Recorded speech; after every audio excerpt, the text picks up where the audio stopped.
Alright, welcome back, ladies and gentlemen, to Verdeja 360 from NLTS, the new living televising station, reporting on the newest, most powerful transformational stories from around the globe.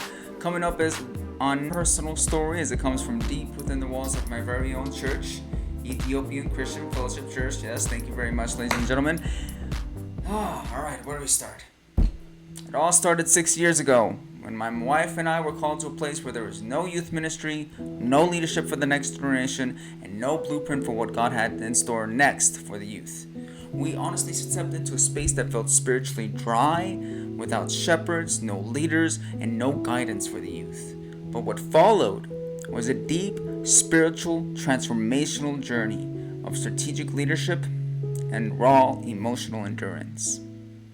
Now, to analyze this transformational journey, I will draw from two change models. First is Taylor and Harrington's congregational transformational model, which highlights spiritual formation, strategic leadership, and missional focus. And the second being B.D. Hughes and Dinwiddie's strategic change model, which focuses on aligning leadership, culture, and organizational capability to sustain effective change. Now, these models help me understand the journey from two angles: the heart of transformation and the framework needed to sustain it. Taylor and Harrington emphasized that transformation begins with spiritual formation. For us, that meant first allowing God to shape our hearts. We prayed, we listened, we wept. We were not just building a program here, ladies and gentlemen. We were becoming shepherds. Now, this inner transformation gave birth to a clear vision to create a robust, spirit-filled youth community that would impact lives long after they left the group. The missional focus of the model came alive as we reached youth who were facing real, raw struggles: porn addiction, drug use, and suicidal thoughts, to name a few. Now, we didn't have all the answers, but we had love, time, and consistency. Slowly but surely, our ministry became a safe space, a healing space.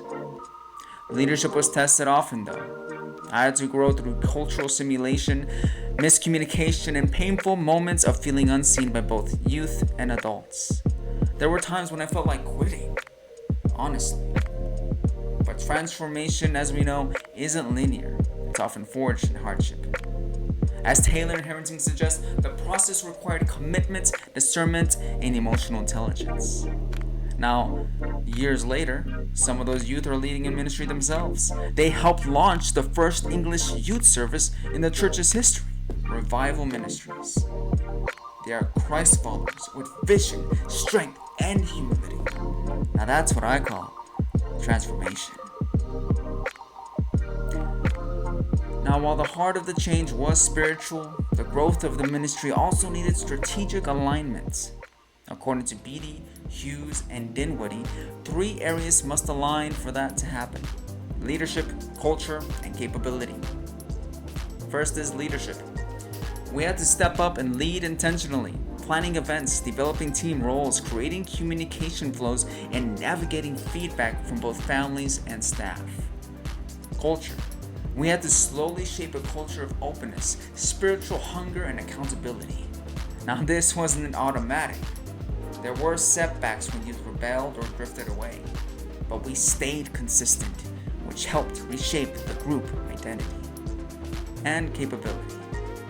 We built structures, training future leaders, setting schedules, even organizing transportation. Now, these systems weren't glamorous in any way, but they allowed God's vision to thrive. Without the strategic elements in place, our heart-led mission would have struggled to sustain itself. But without the spiritual foundation, the strategy would have been hollow and dead. And so today, we stand in a new season. Those original youth have matured and passed the baton.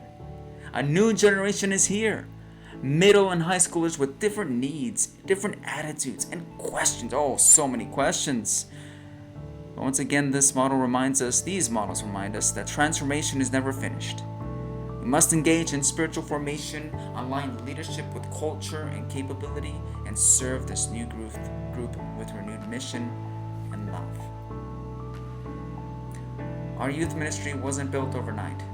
In fact, God's ministry wasn't built overnight.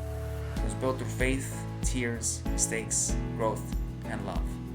And today, it stands not just because of strategic planning or leadership effort, but because of the Spirit of God moved, and we moved with it.